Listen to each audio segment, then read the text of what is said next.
How many of you have felt overwhelmed by the rapid and significant changes that are happening in the world around us? It's an actual question, not a rhetorical one. Feel free to respond. Yeah, I'm seeing quite a few hands going up.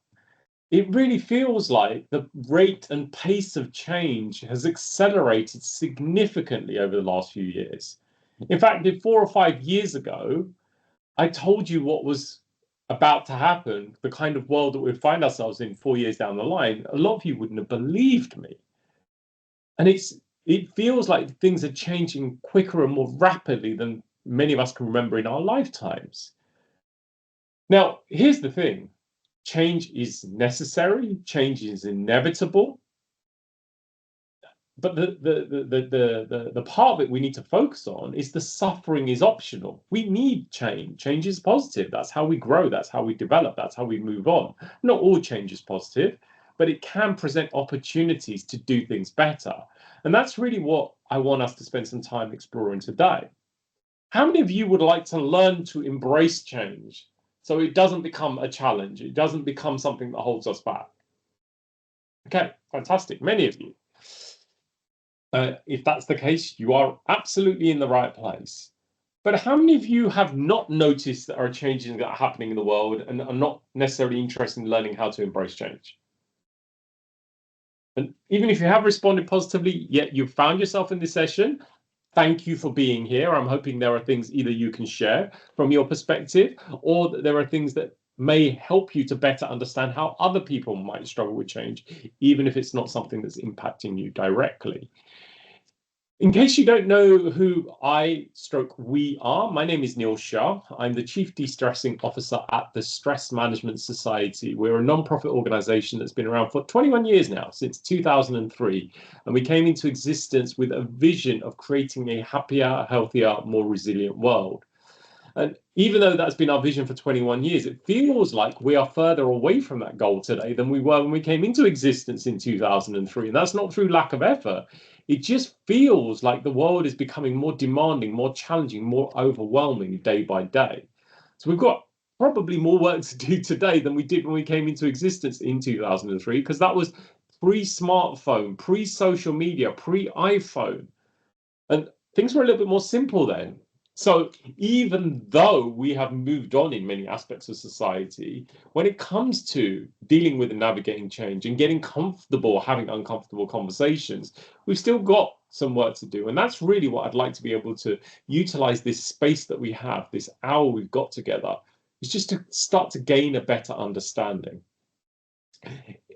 We also run a research consultancy organization called International Wellbeing Insights, through which we work with thousands of companies over the last 21 years from around the world, literally reached hundreds of thousands of people, which in turn has helped us to have a better understanding of the human experience, the human condition, and the ever-changing nature of the human experience as well. And even though we tend to focus in the differences, as human beings, we have far more in common that combine and connect us than separates us. And as we start to understand the commonality of our human experience, is we can work together to create common solutions for the challenges that we're facing. So this is not a lecture, it's not a webinar. How many of you have attended our workshops and presentations previously? How many have been to one of our monthly webinars in the past? So I see a few hands going up. Great, fantastic, welcome back. How many of you are attending one of our monthly webinars for the very first time? You've never attended any of our sessions before. Okay, a couple of you, amazing. For those of you that have been here before, you'll know that it's not me talking to you for an hour or at you. For those that have attended previously, you kind of know the rules, that we're going to have, as best as possible, an interactive discussion. As much as there's, just short 200 people here, you'll get the opportunity to share your thoughts, your feelings, your perspectives. You'll have the opportunity to come on camera, to come on the microphone, and to ask questions. This only works if you get involved. So I want you to share your experiences. I want you to disagree, seek clarification, Tell me to slow down if I get excited to start speaking quickly. Like, feel free to ask me to slow down. Whatever you need at any point, I am here to support you. I'm also joined by my colleagues who are here to support as well. Kevin, will you give us a wave? There we go. So Kevin is there. He is there in the background. If you've got any questions, there's anything you want to put into the chat, he will be here to pick that up and bring that into the main discussion. And in addition to that, I just want to add some ground rules to ensure we have a safe space to have this discussion. I did mention at the outset that this session is being recorded. Now, if there is anything of a sensitive or a personal nature or anything that is not appropriate to share in a wider setting, we will edit that out. The purpose of the recording is there are many people that sign up and register for a session like this, but for whatever reason, cannot attend it live. Life gets in the way. So for those that have registered and signed up, they will get a copy of the recording. You will also get a copy of the recording, so you can share that with friends, family, colleagues, should you wish to, or watch it back if that is going to be beneficial for you. But the ground rules are the same as they are for every single session that we ever run. So those that have attended before will know and be familiar with the ground rules. The first one is to be present. Be here now. Now, there are many things that may pull you away from this moment. Number one, your technology. You may have other screens there. You may have a phone, things that are like to beep, ring, buzz, vibrate, and pull you out from this moment. Presence and being present is one of the hardest things in modern society because there's always something clawing on your attention. For you to get maximum value from this time, I'm going to encourage you, if possible, to turn anything that's likely to take you out of this moment either off or put it on silent. So limit your distractions so you can get maximum value from this. Participate. What you put in will determine what you take out. You've got to do your 50%. So that's where I'm encouraging you guys to get involved. Be open, honest, and respectful. Even if someone shares something you don't like or agree with, that's okay. They're entitled to their opinion and their perspective as you are entitled to yours. Have an open mind to new ways of doing things, new ideas, new ways of approaching experiences that you've had. And if there are things that are shared that you don't like, after we get to the end of this session in just under an hour's time, you never need to think about them again. But you never know. You might find something useful and valuable that you can get from today's session. I'm going to ask you to take ownership of anything you share by using I statements. And also, we are going to ask for the Vegas rules to be operated in this session. What are the Vegas rules? Who can tell me? I'm sure you've all heard of them. Again, these are actual questions, not rhetorical ones. There's 167 people here. It's going to be very uncomfortable if we don't get responses to the questions. So who could tell me what happens in the room stays in the room? Thank you. What happens in the room stays in the room. So I'm going to encourage you, if someone shares something particularly of a personal nature, that does not get shared outside of this space. Katrina, absolutely exactly the same as the Chatham House rules. Of course. So I know that we've become accustomed to turning up for these kind of sessions, having them on in the background. You eat your lunch, watch, listen in, but don't actually get involved. This is not that kind of session. There is further resources to support this session. My wonderful colleague Kevin, who waved earlier, has put together what we call a purple paper, which is our tongue-in-cheek equivalent of a white paper, which has got kind of the information and the resources that will be discussed today in a downloadable document. As well as this slideshow, and as of tomorrow, the recording that accompanies today's session will be put on a page on our website, which is stress.org.uk/change/. So Kevin is going to paste that into the chat now. So you don't need to write it down. If you just click on it in the chat, you will have it, bookmark it, save it, and you will have access to all the additional resources that accompany today's session. And you can also share that with friends, family, and colleagues, should you feel that's appropriate. Okay, so let's get into this discussion. At this point, I'm going to invite you to share your experiences. One of the things that I'm going to encourage you to do, if you are sharing your experiences, when you unmute yourself, please put your camera on so we can make a connection. We can see who is sharing, so we know it's a real human being. So who'd like to kick us off? Change is and can definitely be overwhelming. It's one of the things that if we look at the most stressful experiences human beings have, like moving house, changing jobs, getting married, getting divorced, having a baby, all of them essentially create change in our lives. And it's the change associated with those experiences that can create discomfort and can be overwhelming. So let's let's start by exploring the experience of change. So what is your experience for change? So how this will work, as I said, if you'd like to share something, I can see a few hands come up. I'm going to come to you first. I'm going to encourage you to essentially put your cameras on, unmute yourself, and let us know what you'd like to share. So Beverly, I see your hand going up. What is your experience of change? So Beverly, so my experience, my experience with change is perhaps being comfortable, being uncomfortable. That's what that just captures change for me. Okay, yeah, being comfortable, being uncomfortable. I really like that. And we find ourselves in a world where there are constantly new things to feel uncomfortable about. And actually, that's something that we're going to be spending a bit of time exploring. Jessica, I've just seen your comment in the chat. The only constant is change. Absolutely. Even the world around you didn't change. You are changing every day. We're getting older, and things change in our bodies, things change in our life experience. So absolutely. Vicky, I can see your hand up. Vicky Hall, is there something you'd like to share?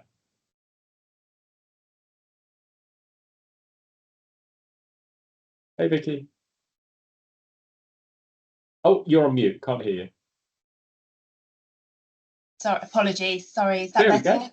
Yeah, perfect. Yeah, we've had some real big organisational changes where I work, and it's just my experience is just kind of supporting the staff really, because everybody copes with it so differently, and I think no one person's experience of change is going to be the same as the other person.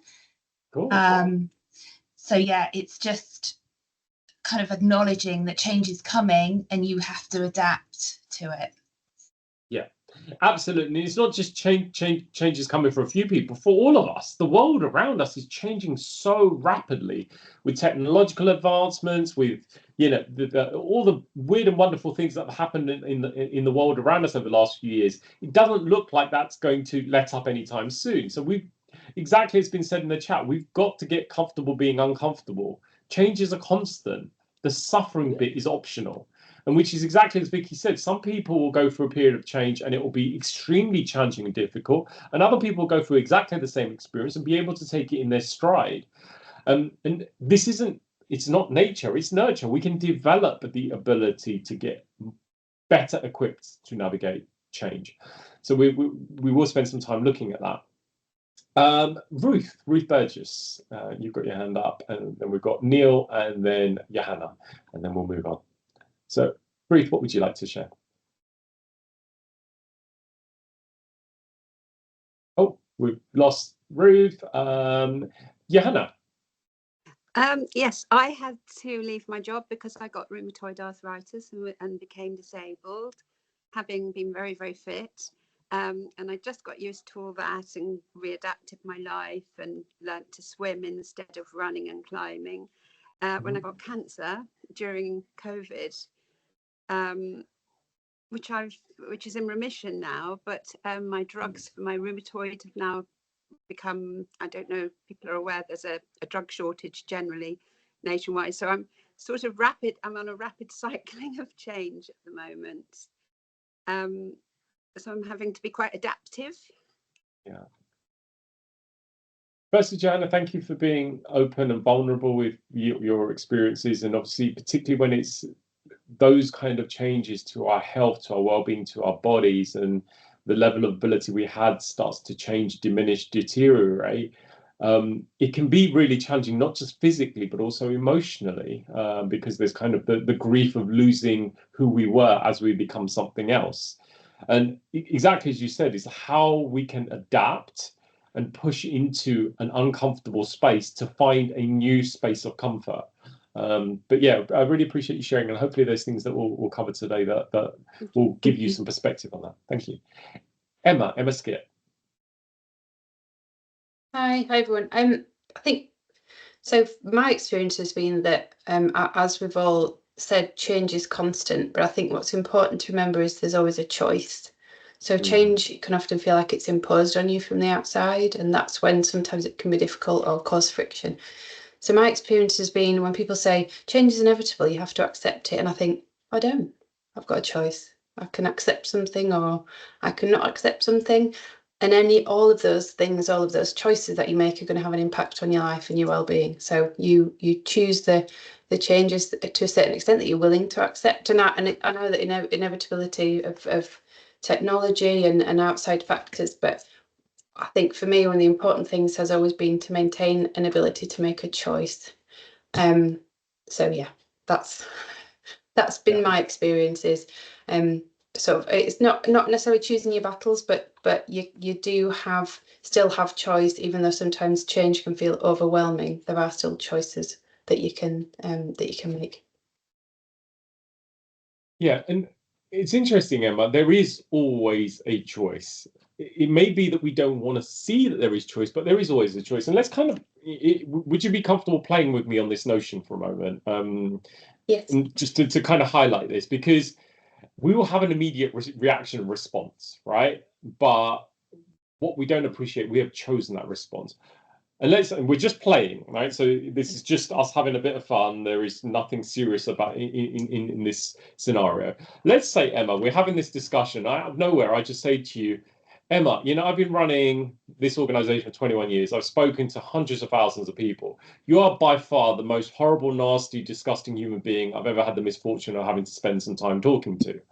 How might you react to those words? I'm probably going to feel quite hurt. Okay, yeah, you feel hurt. And my sense of justice is going to step in because I wouldn't agree with that. Okay. So my initial reaction would probably be there's some barriers up, not accepting what you've said, and then that's probably going to have an influence on how I accept other things that happen or that you deliver and say. Of course, so there could be anger, hostility, frustration, sadness, upset, emotion, etc. And let's say, not from your perspective, there's someone else that I've said the same things to. What kind of different reactions could we get from other people to those same words? I mean, it could be just absolutely crushed. Yeah, quite literally. Many overthinkers, I'm sure there's others on here that are overthinkers and probably think about it for a prolonged period of time. And sad and upset and think that is who they are. Okay, so we agree that that's kind of one bucket of responses. Do we agree there could be people that get angry, aggressive, start shouting and screaming back? Yeah. Yeah. So that's another bucket of response. Rather than I'm hurt by this, I'm angry at this. Do we also agree there are people that potentially would laugh at that because they could think it's funny? Yeah, definitely. Yeah. So do we see there is a broad range of responses to those words that I've shared? Yeah. What about if I said to you, Emma, I've been doing this work for 21 years. I've worked with hundreds of thousands of people. You are by far the most incredible, wonderful, warm, amazing human being I've ever had the pleasure and fortune of being able to talk to. I'm so blessed and honored to be talking to you. How might you react to those words? That's going to have for me would have a different response. But personally, I'd be like, I don't believe a word he's saying. Okay. Uh-huh. But again, there'll probably be a range of responses to that. So be quite flattered, and feel like that. What is this? Is there something to what is being said here? Yeah. Okay, so it could be like flattered, chuffed, you're feeling really warm and happy inside at these words. Yeah. It could be disbelief, be like, no, I don't believe it, don't buy it. It could be cynical. It could be, what's he up to? What's he after? What's he trying to sell me? What does he want from me? It could be funny. It could be you could just laugh and think it's ridiculously funny. But do we see, whether positive or negative, there is a broad range of responses, both negative and positive to both statements. The words that I've said are largely irrelevant. It's how you have, and here's the point, how you have chosen to react to that. There is a choice in both of those scenarios. You choose your reaction based on your internal dialogue as opposed to what is actually happening outside. Yeah. And Emma, I appreciate you playing with me on this, because you've just helped to highlight how most of us respond to external circumstances, including change and challenge. It's not what's actually happening, it's how we've chosen to respond based on our internal narrative. And this is really will determine your experience with change. Is not what's going on outside, it's what's going on inside. Like, for example, if there's something challenging or uncomfortable that happens at work, you have a choice, which is you could react and respond in a way that empowers you, or if there's nothing you could do, you could leave, right? A lot of people say, no, I can't. Well, you can. It might be an uncomfortable or a challenging choice because it creates problems with paying your bills, etc. Same with relationships, same with anything. Like, there is always a choice, but sometimes the choices don't seem so palatable, easy, or comfortable. But don't take away the fact that there is a choice. Just bear in mind that you may not want to make that choice, but that doesn't mean there is no choice. Okay, so this means that we stop being victims, that we have power. Power literally means the ability to do or change. The ability to do or act. So the link between change and anxiety is when change becomes too much for us to handle, where it becomes uncomfortable. We feel like we are powerless. Powerless means that we don't have the ability to do or act, or in other words, we are a victim to our circumstance. And I don't mean to upset or offend anyone, but there is always a choice. It doesn't matter what is happening. There is always something you can do, even if that's come back to your breath or go somewhere else in your mind. And when we start to understand what we can do, we have some kind of power over our situation. And having read stories from people that have been in really horrendous situations, like plane crashes, or people that have been in like prisoner of war camps, and reading books and stories that the people that navigated and survived those situations found a way to act that served them to get through that scenario. Does that make sense? No matter how tough it was. Anxiety can occur when we're put into unfamiliar situations, like a change in your life we described, and that leads to a feeling of internal discomfort. It's not what's actually happening, it's you have created some internal discomfort as a response to the external situation. And then we begin to feel nervous and panicky to the point of feeling you can't cope. Even if it gets to the extreme of having a panic attack, many people don't appreciate that a panic attack is actually something that's happening inside of ourselves. It's not what's happening outside, it's the internal response to the external situation.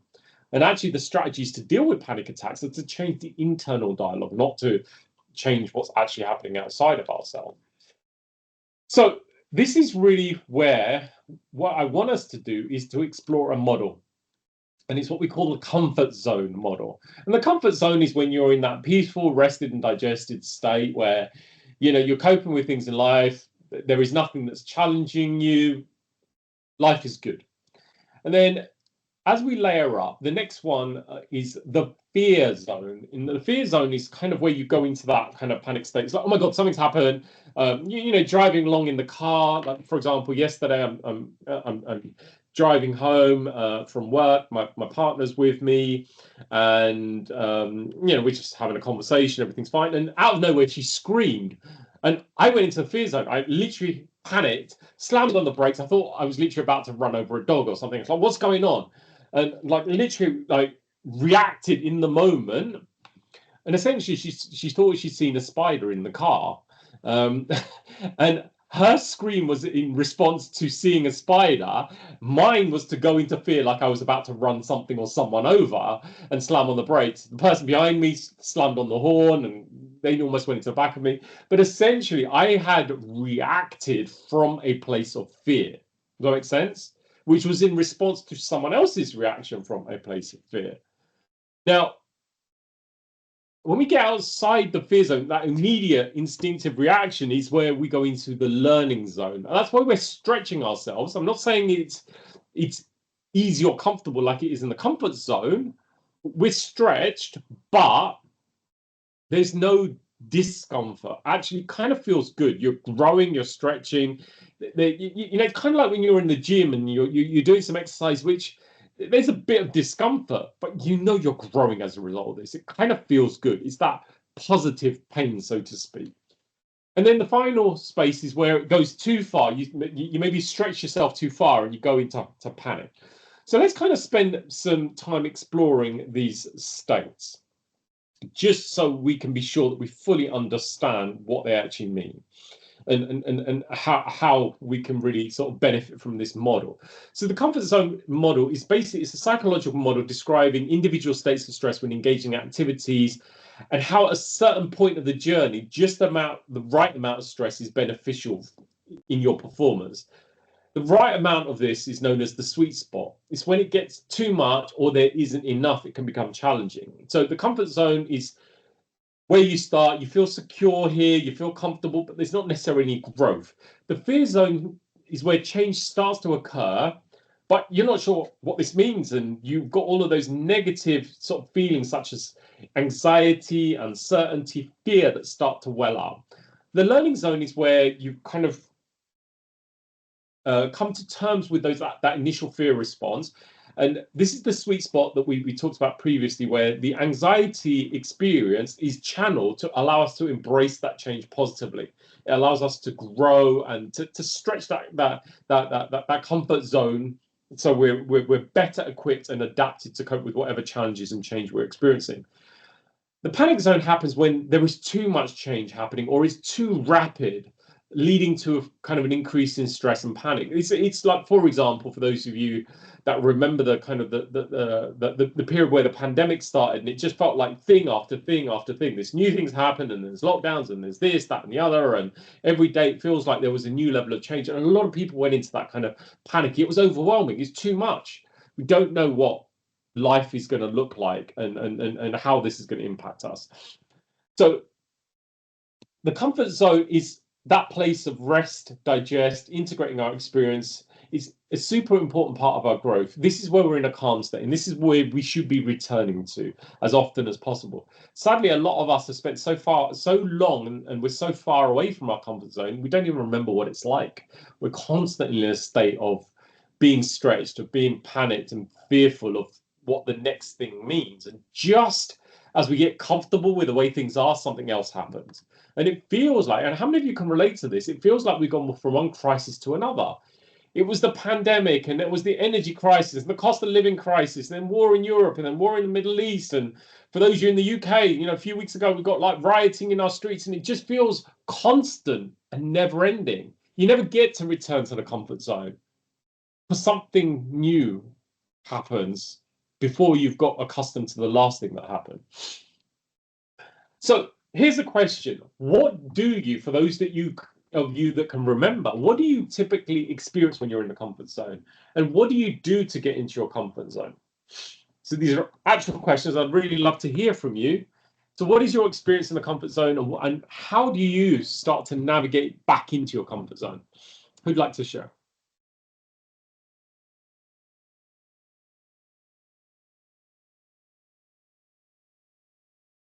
Okay, Emma, Johanna, you've got your hands up. Yeah, feel free to share. It'd be really great to hear from some of you that haven't shared as well. So, Emma, if you want to go first.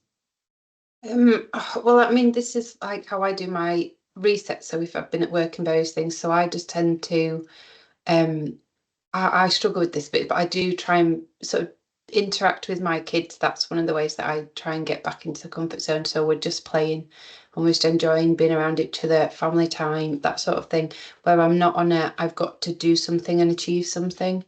There's not sort of work to be done. So I guess that's where I would say felt like a bit like my comfort zone. Amazing. Thank you, Emma. Scott Davies. Yeah, sorry. I was going to come in earlier just to kind of talk. I was partly talking about the change bit, but it kind of leads into this comfort zone as well.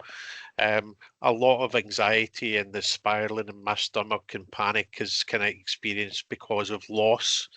Like 6-7 years ago, lost my mum, lost my job at the same time, and then recently same experiences took place where my daughter got married, moved out, my son moved out. So again, I didn't actually realise it, but there was loss there. And I've recently gone through CBT and support with that. And you kind of have that realisation of the comfort zone is, what can I do to fill those gaps? Music is one in particular. Music's my therapy, so kind of zone into the music, and walking the dog's another one. I think that's just a way where you can take your mind to another part, as you mentioned earlier about overthinking.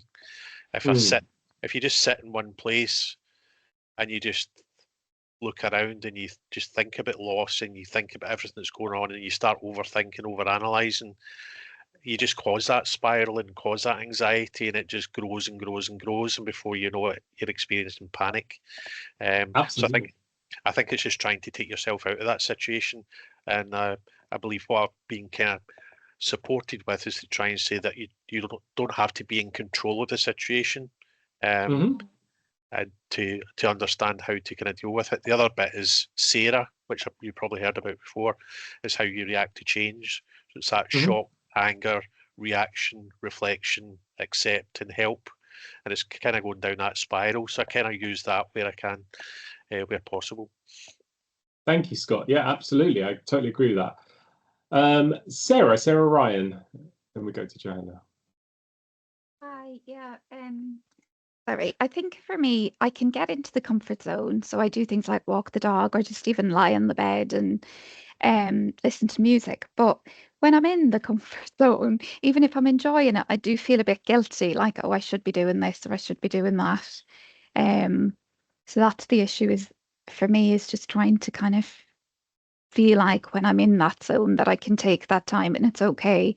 And I keep telling myself, well, this is part of self-care, but there's always that voice in the back of my mind, I think, saying, come on, you know what I mean? You've been lying on the bed now for 5 minutes too long or whatever it is. And Sarah, that's interesting because we're being programmed to always be on, to always be doing something, and we feel guilty when we're not. But actually, as human beings, we need time for rest and recovery. And doing nothing. You know, people pay good money to sign up to programs or to be led in doing activities. I've seen some of the things in the chat. We'll come to that in a minute. People pay good money to do yoga or meditation or just sit there and do nothing. And actually, you can give yourself that gift. Maybe just sit in the garden or go for a walk and just be present to what is actually happening. Yeah, absolutely, Sarah. We're going to go to Johanna, and then we're going to move on to the next point. Barry and Sylvia, I see you've got your hands up, but we will come to you at the next point. So Johanna, go for it. Just briefly, I usually switch off all media, do box breathing for about 10 minutes. That's like 4 counts till I feel calm. And then if I'm at home, I have a cold shower and then go outside somewhere. Or if I can, I get to cold water and swim in it. Perfect. Yeah, that absolutely. just brings me back down, and then I feel reset really and relaxed. Yeah, amazing. Thank you, Johanna. Kevin, what have we got in the chat? Do you want to share some of the comments in the chat about what people experience in the comfort zone and how they get into the comfort zone? Yeah, so we got quite a few responses. So Jo said she likes to arm herself with knowledge. Sarah said that she can't seem to find a comfort zone. We have Emma, who says she uses Gilmore Girls to get into a comfort zone. I don't actually know what Gilmore Girls is, but that sounds fun. It's a good TV show. Okay. And then we also have Natalie, who says she likes being safe with her people, her husband and son. And a few people resonate with this. We've also got Kirsty saying she enjoys walking, yoga to help her get there. And some responses about being with their sons, their besties, helps them get into their comfort zone. Walking the dog as well. Amazing. Yeah, walking the dog, definitely one for me too. The comfort zone is, for many of us, our aspirational state. And yes, it is useful, valuable, and crucial we have to have in the comfort zone. But also bear in mind there is another space which is equally as important. We'll come to that shortly. But the fear zone, let's kind of explore that for a moment. The fear zone is where we face challenges and the unknown, where something happens that was outside of our control. We weren't expecting it, we weren't anticipating it, but it's happened. You know, I don't want to cite specific examples because there's just too many, but let's just say something happens. You wake up tomorrow morning and you're scrolling through social media, or you've turned on the news channel and they're telling us that there's alien spaceships flying around every major city in the world, right?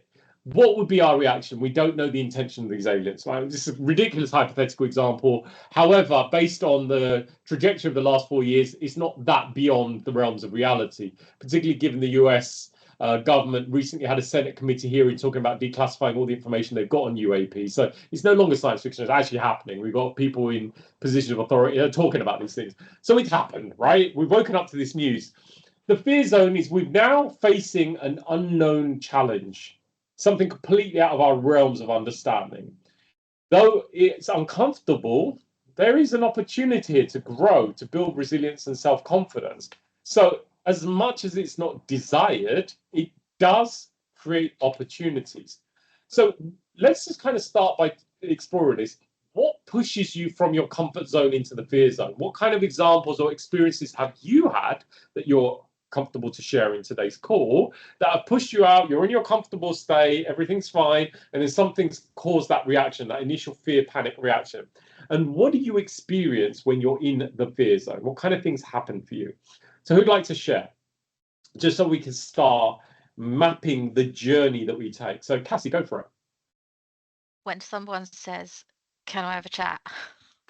Okay. Can I have a word? Uh-huh. That's an immediate fear response for me of, oh God, what's gone wrong?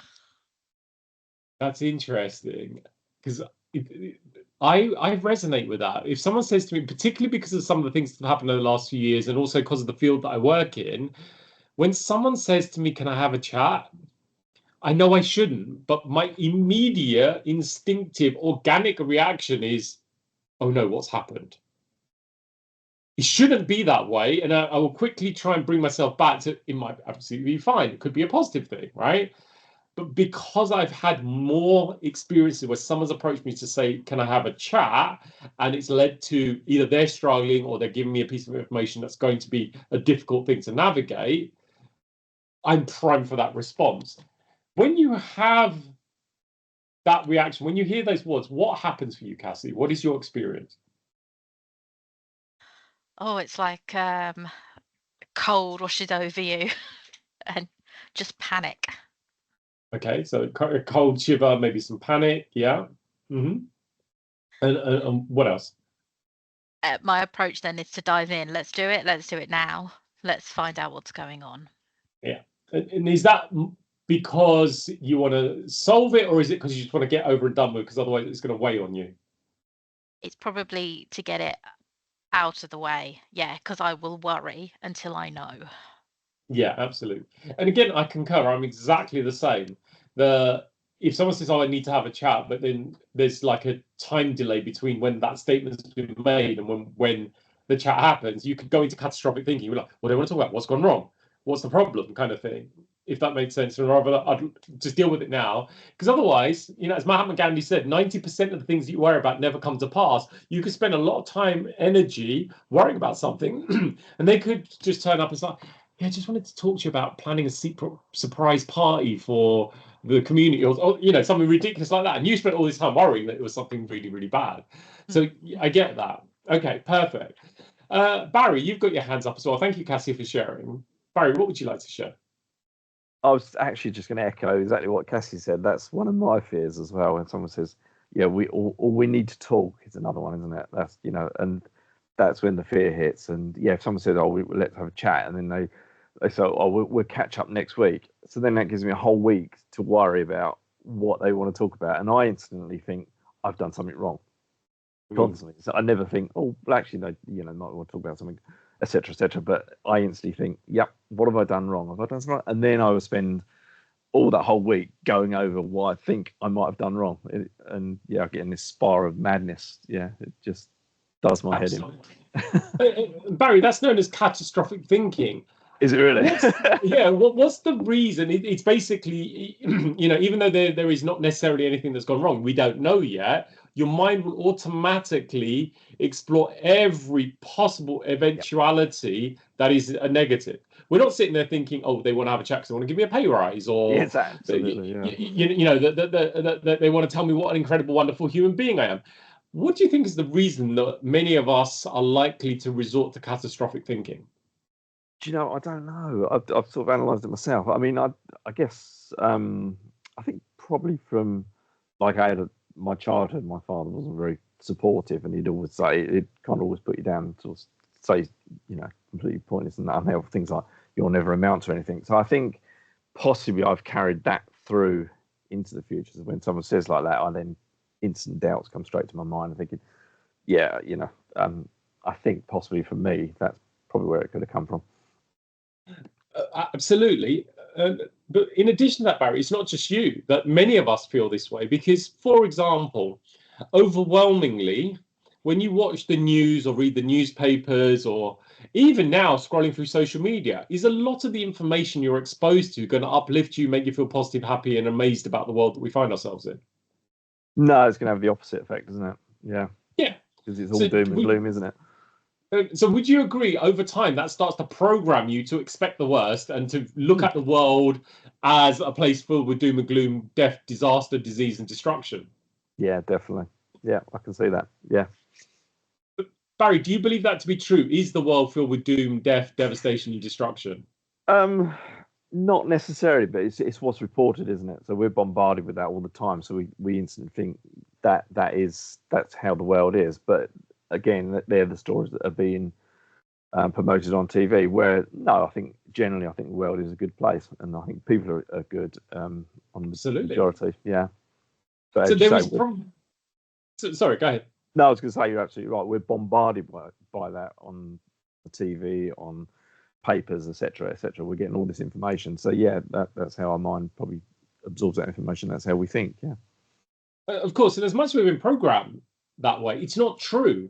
There is as many examples every single day of amazing, wonderful things that are happening. Human beings doing incredible things to change and inspire their community, people reaching out and doing incredible things. Like there are probably as many, if not more, good things that happen than bad things that happen. But we have a natural tendency to protect ourselves and keep ourselves safe of sharing the things to be worried about and not necessarily sharing the good aspects of being alive at this time. When I was a kid growing up, when you watch the news, the last item in the news story would be "and then," and it would be a good uplifting story. They stopped doing that, which is really strange. Why did they stop sharing the good news item at the end of the news program? Because that brings even a little bit of balance. And here's what I'm suggesting to all of you is, you know, base your experience of reality on what is happening for you. As much as, like, for those in the UK, over the last few weeks, I had rioting and things like that. There was one planned in my neighborhood, and I turned up, and actually nothing happened. There was just wonderful human beings reaching out and connecting and basically standing for their communities. And there was probably more examples of me of people coming out supporting and standing for each other than people trying to create division, even though the news showed one aspect. Does that make sense? It wasn't balanced at all. My first-hand experience and direct experience of other people that had first-hand experience was actually there was more examples of good things that happened than bad. But that's not to say we shouldn't be mindful. What I'm saying is let's kind of look at things in a more holistic and balanced way. We're going to take... sorry, Carol, you had your hand up. Was there something you wanted to share before we move on to the next point? I think we've possibly moved on from that, but something that absolutely fills me with dread is when I get an email, because I'm in a work situation currently, is when I get an email and it's like more than 6 paragraphs long. I'm like, oh my goodness. And it's, where do you start? It is a feeling of being overwhelmed, and you have to be in the right mindset to approach it and pick it to pieces and then work on it.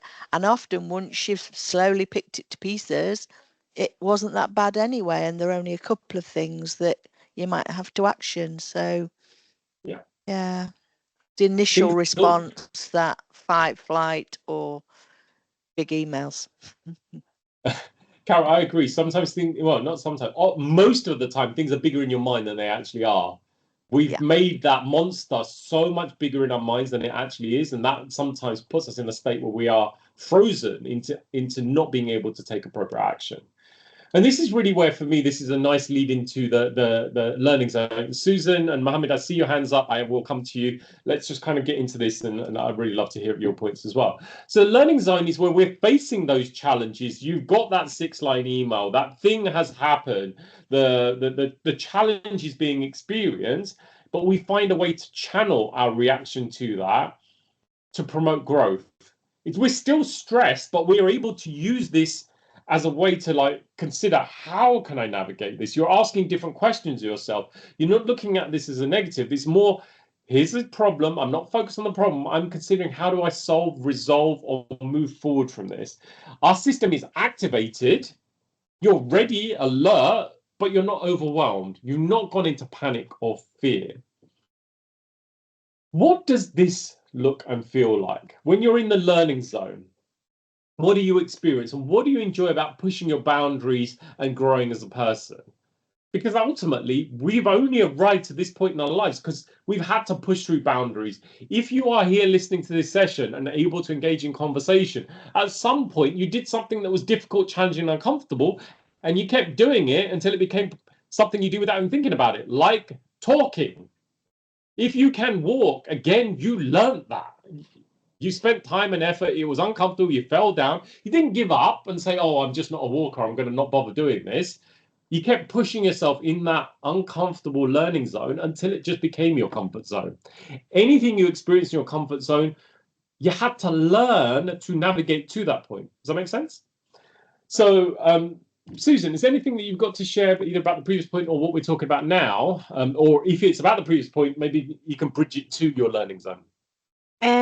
Yeah, I suppose one of the points was just about the we're hardwired to almost fight or flight or self-preservation. So I think that was partly a response to the last section, you know, of why we kind of oh God, I can't even remember the proper question you asked now, but what of why we tend to go in a negative spin, you know, because we're wired to survive. That's one way I think about it. But the just on the communication, and it's from the last point, but it's you've just mentioned it there again of discomfort.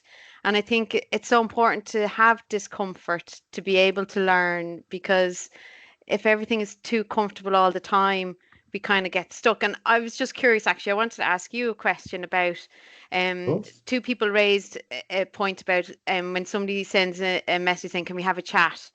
And you just mentioned there of talking. So, you know, since the pandemic and our remote world that we live in now, I'm wondering, do you think that people tend not to talk or as they used to or in person, and is communication becoming more difficult for people? And are we getting to fear it a little bit more because we're becoming more insular or isolated? 100%. I was just curious to ask that, you know.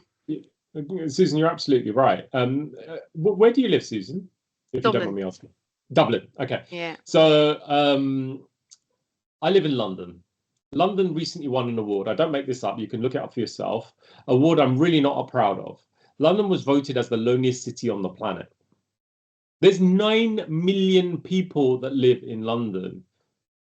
You are very rarely alone. Even if you're sat in your flat or your house, probably within 30, 40 square meters of you, there's probably a few dozen people, because everyone lives on top of each other, right? How is it in such a popular city you can be living in the most lonely city in the world? Why? Because there's a difference between being alone and being lonely. Does that make sense? Alone is the absence of other human beings. Lonely is the absence of meaningful connections with other human beings. Britain, since 2018, has had a government minister for loneliness. I kid you not, you can look this up again. It's something that many people laugh at when they first hear. Why do we have a government minister for loneliness? Because it's been recognized as such a huge issue, to the point where I believe now that chronic loneliness is classified as a mental health condition. It's getting worse.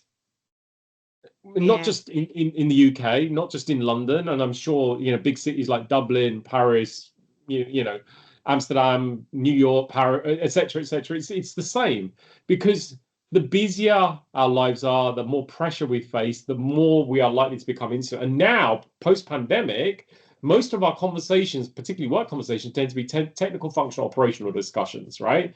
We lose the coffee machine water cooler moments that, you know, we bump into each other in the corridor and Susan, hey, how are you? How's the kids?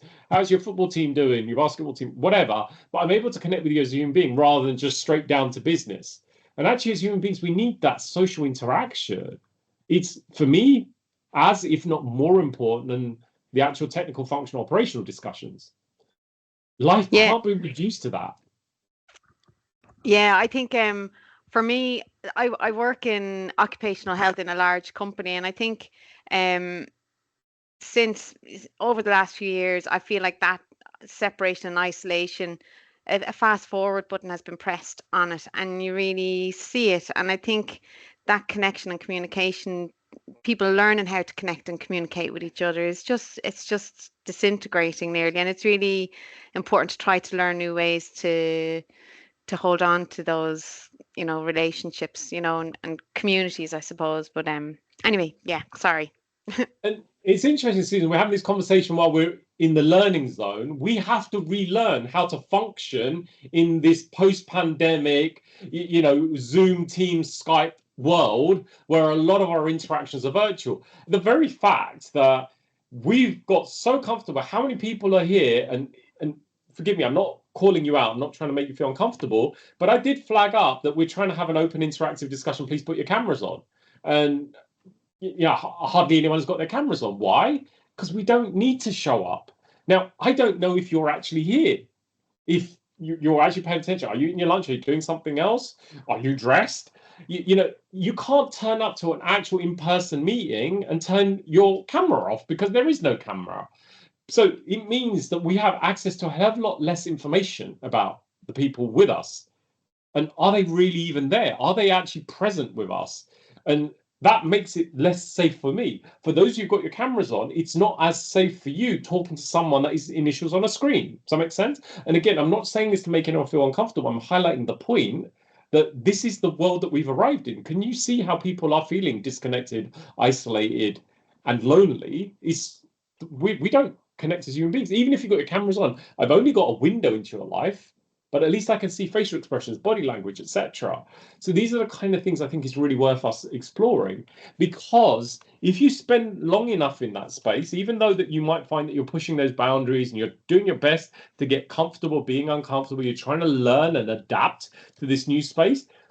If you can't adapt or you spend too long in there, you will go into that place where it starts to get uncomfortable, where you start to feel that we've exceeded our limits of being in that stretch space, and we start to then have those feelings of panic where you might trigger the fight or flight response. You start to feel overwhelmed because you're exhausted about being stretched. Does that make sense? It would be like, you know, if you go to a yoga class and you're doing postures that are uncomfortable, and you could do it for like 30 seconds, a minute, 2 minutes, but now the teacher's asking you to hold that uncomfortable posture for 10 minutes. You know, in the initial instance, you're growing, you're stretching, your body's adapting. Would you agree with that, right? If you spend too long in that posture, what's going to happen after a while?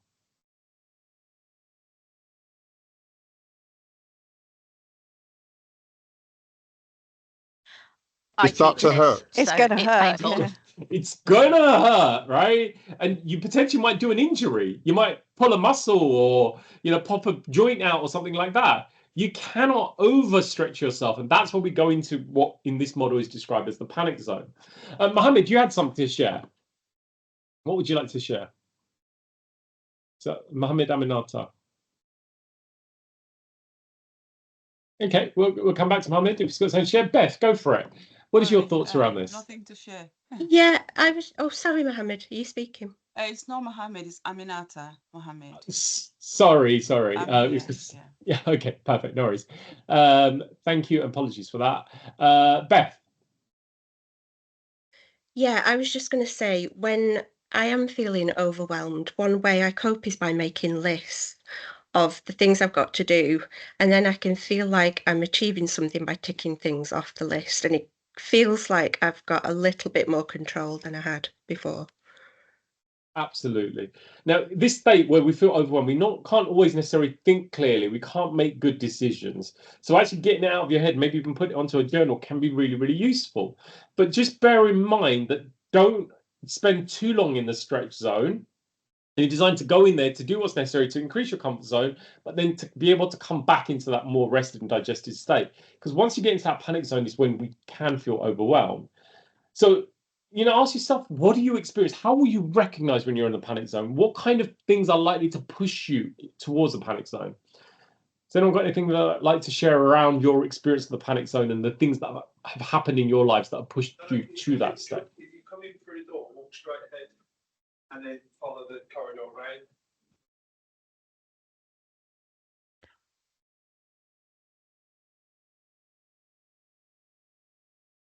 Okay. Anyone got any thoughts around the panic zone?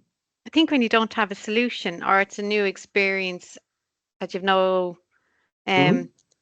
measure, and the consequences might be quite significant. It's something quite big in your immediate world. Yeah. Absolutely. Yeah. Thank you, Susan. Kirsty. I think it's when maybe too many things come in at once, so many different layers leading to kind of that, that overwhelm and catastrophizing that you've spoken about, but that kind of takes you there quite quickly. Absolutely. And it's also that when you've stayed in that uncomfortable, unsustainable space for too long, if you needed to do a sprint for 100 meters, that's fine, right? But what if someone asked you to do a 100-meter sprint pace for a marathon? Is that possible? No, you can overwhelm and exhaust yourself and you probably collapse. And that's really what happens for many of us, is that we spend too long in the unsustainable state and we burn ourselves out. So this is really where we need to consider what actions we can take to regulate ourselves when we're in the panic or the fear zone. And we shared some examples of that earlier, but there's a couple of key points here. Nothing is permanent. That is not a kind of a philosophical statement. That's a law of physics. That is literally one of the laws of the universe. Nothing in this universe, including the universe itself, is permanent. Everything will pass. This universe, this galaxy, our solar system, our sun, our planet eventually will die. Right? I'm not saying that to scare you. You've probably got a couple of billion years before that happens. But it will come to an end. I'm sorry to say, will come to an end. Whatever you are experiencing will come to an end. You could be having the most challenging, tough, horrible experience of your life. It will pass because everything changes, right? Equally, you could be having the best, most incredible, most wonderful day of your life. I'm sorry to say, it will end and a challenging day will follow, because that's how it works. If the sun is shining and there's blue skies outside, there will be a day at some point where it'll be grey and miserable. If it's grey and miserable outside, there will be a day when the clouds part and the sun comes out. When we get attached to things that are not permanent is when we are creating that internal misery. Just know that whatever you're experiencing will change. Are you allowing yourself to go with the current rather than try and anchor yourself into this moment of discomfort? Whatever actions you take, try and keep them simple. Often we overwhelm ourselves, particularly when there's a lot of uncomfortable things going on, that we don't have the capacity for complex strategy. So what are the simple things that we can do, and focus on what's important? Prioritize what is going to help you most in this moment. And this is where I could go through a whole variety of different things that you could do. But the reality is, we all know, right? Just like you're supposed to drink 2 liters of water a day, eat 5 bits of fruits and vegetables, sleep 6 to 8 hours a night, and walk 10,000 steps, yet nobody does it, right? I'm not here to tell you what to do. I'm here to ask you to consider, how can you do the things you already know bring benefit? Those 3 words, I know that, are the most dangerous words in the English language when you put them together, because often we check out. We've already had lots of things shared in the chat, and some of you shared on camera the things that you do. We live in a world of content overload. There is more than enough information around the actions you can take. But for me, the most important thing is taking action. If you find yourself in the fear or panic zone, do something different to what you're doing right now, and that's likely to yield a different response. So you could try breathing exercises, visualization, meditative practices, reframing, a whole variety of things. For those who've attended our regular sessions, you'll know that every month we do share a whole range of different things. But today, for me, the most important thing is recognizing when you're in a state that's not serving you, and trial different things that will get you out from that state. There is a whole bunch of free resources on our website to support you with that. So you can check out www.stress.org.uk. Kevin will put the link into the chat there. That's in addition to the resources that accompany today's session. So there's a resource hub on our website. So you can check that out. We also have our weekly newsletter, which shares a lot of tips as well. So you can check that out. And also a link for that will be dropping into your chat function in a second. So the link to sign up for the newsletter. We also have a new product which has got all of our best training programs. It's a self-learning platform, and it starts from, I think it's £15 a month to subscribe to that. So you've got access to our ongoing sort of learning and training, as well as obviously we do these webinars as well. They are free of charge every single month. And we also launched a new employee assistance program. So if you want information on that, please reach out to us on info@stress.org.uk. If you are struggling and you need immediate support, there are some resources there on the screen. You can contact the Samaritan's Mind, Campaign Against Living Miserably, or if you're from an older demographic, you can reach out to Silverline. And we can only continue doing this work with the support of the people that donate. So if you are able to support us,